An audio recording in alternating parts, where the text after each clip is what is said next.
Hi అండి. Engineering freshers కోసం ఒక సూపర్ న్యూస్. మన భారత రక్షణ మంత్రిత్వ శాఖ కింద పనిచేసే ప్రతిష్టాత్మక భారత్ ఎలక్ట్రానిక్స్ లిమిటెడ్ అంటే బీఈఎల్ నుంచి ఒక భారీ రిక్రూట్మెంట్ నోటిఫికేషన్ వచ్చేసింది. ఆ డీటెయిల్స్ ఏంటో ఇప్పుడు చూసేద్దాం. ఎస్, మీరు చూస్తున్న నెంబర్ కరెక్టే. మొత్తం 119 ఆఫీసర్ లెవెల్ పోస్టులున్నాయి. ముఖ్యంగా ఇప్పుడిప్పుడే ఇంజనీరింగ్ పూర్తి చేసిన వాళ్లకి ఇది నిజంగా ఒక గోల్డెన్ ఆపర్చునిటీ అని చెప్పాలి. ఇక శాలరీ విషయానికొస్తే వావ్, నెలకు 40,000 రూపాయల వరకు సంపాదించుకోవచ్చు.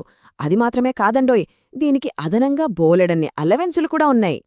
ఈ నోటిఫికేషన్లో హైలైట్ పాయింట్ ఏదైనా ఉందంటే అది ఇదే. ఈ జాబ్స్కి ఎలాంటి ఎక్స్పీరియన్స్ అవసరం లేదు. అవును, అంటే మీరు ఫ్రెషర్ అయినా సరే డైరెక్ట్గా అప్లై చేసేయొచ్చు. అసలు ఈ బీఎల్లో జాబ్ అంటే ఎందుకంత స్పెషల్? ఫస్ట్ ఆఫ్ ఆల్, ఇది ఏదో ఒక మామూలు గవర్నమెంట్ కంపెనీ కాదు. ఇది ఏకంగా నవరత్న స్టేటస్ ఉన్న కంపెనీ. మరి నవరత్న కంపెనీ అంటే ఏంటి? సింపుల్గా చెప్పాలంటే, మన భారత ప్రభుత్వం కొన్ని టాప్ పెర్ఫార్మింగ్ పబ్లిక్ సెక్టర్ కంపెనీలకు ఈ హోదా ఇస్తుంది. ఎందుకంటే గ్లోబల్ లెవెల్లో పోటీ పడటానికి వీటికి ఎక్కువ ఫ్రీడమ్, పవర్స్ ఉంటాయన్నమాట. మనం మాట్లాడుకుంటున్న ఈ బీఎల్ అలాంటి ఒక ప్రెస్టీజియస్ ఆర్గనైజేషన్. చూడండి, ఈ సంస్థ నేరుగా మన మినిస్ట్రీ ఆఫ్ డిఫెన్స్ కింద పనిచేస్తుంది. అంటే మన దేశ రక్షణలో దీనిది కీలక పాత్ర. ఆర్మీ, నేవీ, ఎయిర్ ఫోర్స్, మన 3 దళాలకి కావలసిన 350కి పైగా రకరకాల ప్రొడక్ట్స్ని ఇది తయారుచేస్తుంది. ముఖ్యంగా radars, naval systems, electronic warfare లాంటి హై టెక్నాలజీలో బీఈఎల్కి తిరుగులేదు. ఇంత గొప్ప సంస్థలో ఉద్యోగమంటే మరి ఎలిజిబిలిటీ ఏంటి, శాలరీ ఎంతొస్తుంది అని తెలుసుకోవాలనుంటుంది కదా. పదండి, ఆ వివరాలు చూద్దాం. శాలరీ అనేది స్టెప్ బై స్టెప్ పెరుగుతూ వెళ్తుంది.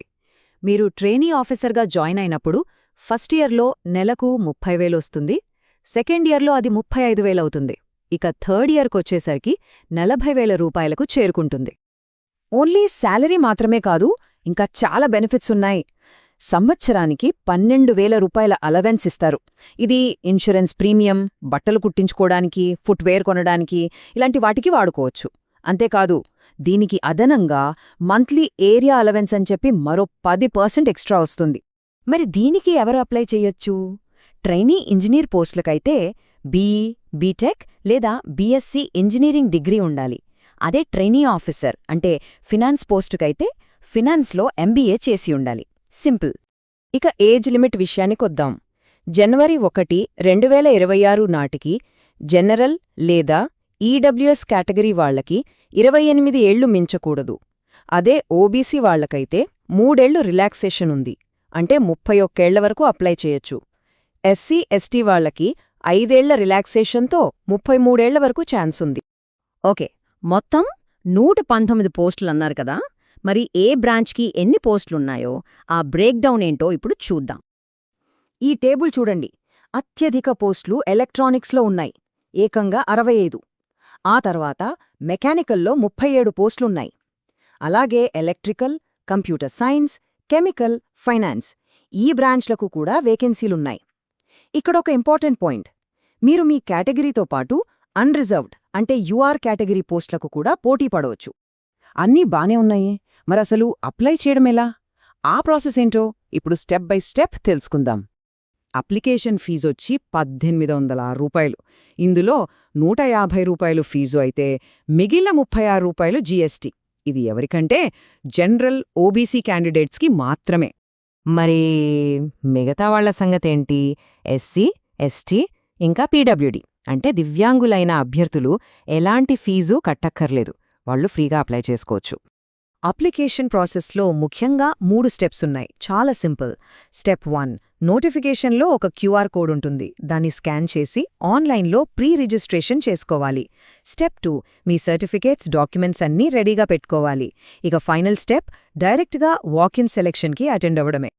ఇక అందరూ వెయిట్ చేసే most important part, selection process ఎలా ఉంటుంది, ముఖ్యమైన డేట్స్ ఏంటి, ఆ వివరాల్లోకి వెళ్ళిపోదాం. ఒక్క విషయం బాగా గుర్తుపెట్టుకోండి. సెలెక్షన్ ప్రాసెస్ చాలా సింపుల్. ఇంటర్వ్యూలు, గ్రూప్ డిస్కషన్లు ఇలాంటివేం లేవు. కేవలం ఒకే ఒక్క రిటన్ టెస్ట్. మీరు వాకిన్కి వెళ్ళినప్పుడు అక్కడొక రాత పరీక్ష పెడతారు, అందులో వచ్చిన మార్కుల ఆధారంగానే ఫైనల్ సెలక్షన్ ఉంటుంది. అయితే ఆ రాత పరీక్షలో క్వాలిఫై అవ్వడం చాలా ముఖ్యం. జనరల్, ఈడబ్ల్యూఎస్, ఓబీసీ క్యాండిడేట్స్ కనీసం 35% మార్కులు తెచ్చుకోవాలి. అదే ఎస్సీ, ఎస్టీ, పీడబ్ల్యూడీ క్యాండిడేట్స్ అయితే 30% మార్కులు సాధిస్తే చాలు. ఈ మార్కులు వస్తేనే మెరిట్ లిస్ట్ కోసం కన్సిడర్ చేస్తారు. ఈ డేట్స్ని ఎక్కడైనా నోట్ చేసి పెట్టుకోండి, చాలా ఇంపార్టెంట్. ఆన్లైన్ రిజిస్ట్రేషన్ డిసెంబర్ 29, 2025న స్టార్ట్ అవుతుంది. జనవరి 9, 2026తో క్లోజ్ అయిపోతుంది. అంటే టైం చాలా తక్కువ ఉంది. ఇక వాక్ ఇన్ సెలెక్షన్ ఎప్పుడంటే జనవరి 11, 2026న. సో అస్సలు లేట్ చేయకండి. మరి ఈ వాక్ ఇన్ సెలక్షన్కి ఎక్కడికి వెళ్ళాలి? వెన్యూ వచ్చి ఉత్తరప్రదేశ్లోని గాజియాబాద్లో ఉన్న బీఈఎల్ ఆఫీస్. అప్లై చేసిన వాళ్లందరూ అక్కడికే వెళ్లాల్సుంటుంది. సో ఫైనల్గా ఒక్క మాట, ఇది కేవలం ఒక ఉద్యోగం మాత్రమే కాదు, మన దేశ రక్షణ వ్యవస్థను పటిష్టం చేసే ఒక గొప్ప సంస్థలో మీరు కూడా ఒక భాగమయ్యే అవకాశమిది. ఇంత మంచి ప్రెస్టీజియస్ పబ్లిక్ సెక్టర్ కంపెనీలో ఒక మంచి కెరియర్ని స్టార్ట్ చేయడానికి ఇది సరైన అవకాశమేనా? ఈ నోటిఫికేషన్ గురించి ఒకసారి ఆలోచించండి. మీ ఫ్యూచర్కి ఇది కరెక్ట్ అనుకుంటే వెంటనే అప్లై చేయండి.